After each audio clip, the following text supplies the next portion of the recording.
First of all, gentlemen, congratulations on Chief of War. Absolutely phenomenal. I've seen the show twice now, all the way through. It is incredible. Absolutely incredible. Now, both of you helped shape the series, not just as actors, but as cultural guides. Cliff, you're a co-producer on the show. Temuera, you've been a champion of Indigenous storytelling for a long time. How did being a part of the creative backbone of Chief of War allow you to protect and elevate cultural integrity of the story, especially in moments when Indigenous history has been often misrepresented? Yeah, good question for Cliff. Firstly, to celebrate who we are, you know, to reconnect with our ancestors by telling the story. Hawaii's never been shown this way. Yes. To reconnect with one another. Jason Momoa, Pa'a, you know, this is their story to tell. They're Hawaiians, writing, directing, producing, and directing. And then we've come in to support them as Māori, and we've reconnected with the Tongans, Samoans, and the cast, Tahitians. We're all there that had a vision of bringing our ancestral bloodlines together through the story of Chief of War. So, you know, there's many stories that we're a part of where we're brought on as Polynesians, but we don't necessarily have a say in what we say or how we say it. But now that we're producing, now that we're bonded and we've formed these alliances and these relationships, and with the leadership of people like Momoa and Pa'a leading the way in terms of scaled storytelling, you know, it's so exciting for us to be a part of. Real honor, real privilege. A lot of responsibility. Sure. But it's exciting for us and very grateful. I love that. Yeah, a big difference between where you're coming from. You know, as Cliff says, we're shooting from that Hawaiian perspective because of the narrative written and co-produced by Pa'a and Jason. So, you know, it's their baby. You know, they've had it simmering, this project, for a while, but the timing wasn't quite right until now.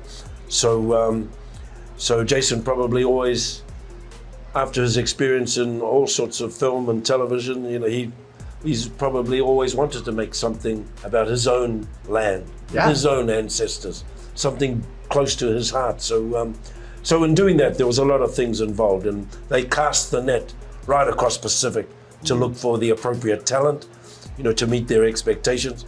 Of course, I think I had a head start because I've known Jason for quite some time now. Also, Once We're Warriors impinged on Jason so much so that, you know, he wanted to get into this industry. So, so with that, we've had history, and I really feel that, you know, he needed a couple of support pillars, you know, just because he's got so many other things to contend with. So, we're proud, and very, you know, it was a moment there when I first found out about it. I was trying to jump off the waka, but I'm so glad now I didn't. I'm so glad now that I was one of the kaihoi, one of the paddlers along with Cliff, and that's what it takes. You know, you can only get so far without a tribe. Absolutely. Many hands. Now, let's talk about your characters for a second, because both Kahikili and Koa, they're warriors shaped by betrayal. One by his son and the other by family succession. Talk to me about how that affected your character's personal wounds. Well, it's a classical structure in terms of storytelling. So you have our lead protagonist, the hero's journey of Kaiana, who goes out into the world, discovers there's a big world out there with many things going on, and he returns with knowledge and technology, and he believes that in order to serve the Hawaiian nation, he must help to unite the islands under this prophecy, and that gives rise to the King Kamehameha. But there's a lot of obstacles. Those obstacles are in the form of other kings. King Kahikili, King Keoua. And so it's going to be a tough journey for him to get through these other kingdoms to unite. A lot of bloodshed, a lot of battles, and a lot of well, this is the Shogun. He's the master manipulator. Manipulative. And it makes the story exciting and interesting. You never know quite whose side anybody is on, and what's my character's pretty straightforward. You know, he's a traditionalist. He doesn't want things to change. He won't speak English. He won't put on these foreign clothes or use these foreign weapons. He believes in his akua. But as the story goes, I'm not too sure whether the akua believe in my hero's journey. But you know, that's what makes the story so rich. And I just had to remain open to. I needed help, and so I used the language people knew the history. Pa'a is a very knowledgeable man about about the history and about the ancestors. So I had to remain open and draw on all their knowledge. It was while I was doing the language process that I was also getting more information about my character. So I came in very, very naive. Even it's been a discovery for all of us. But as indigenous people, it's all the same story. Sure. We can go to Native Americans, we can go over to Asia. We all experience the same wave of immigrants from Europe coming and invading our lands. And so we have a shared experience. So the research is in our blood. We know these stories from our own lands. And so to tell the story through the Hawaiian people, through Chief of War, is just a story we know all too well. Absolutely. Now, you're both icons of Aotearoa. Did I say that right? Aotearoa. Aotearoa. One more time? Aotearoa. Aotearoa. Storytelling. Now, stepping into the world of Kanaka Maoli history, how did it feel to take on roles in Chief of War? A privilege. Privilege, challenging. He was born to be a king. Look at this fellow. Or born to be a king, sir. Born to be a king. King Kahikili. Best thing he's ever done, I think. My opinion, beautiful work. Same with Momoa, just beautiful. You too? Soulful work, yeah.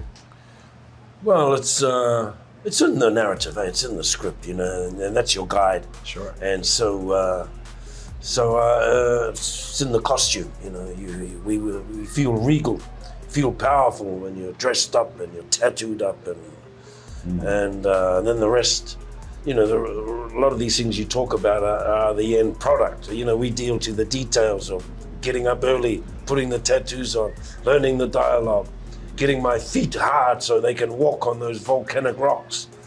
No English for me. Yes, but I didn't want to speak any English. No tattoos for me. I decided my character was, my philosophy behind that is that his blood was too sacred to be spilled on the land. Yes, incredible. Which we have in our culture, so his shadow, if you walked under his shadow, then you must be... Yeah, ancestor. The word for ancestor for us is tupuna. For the Hawaiian is kupuna. We're same.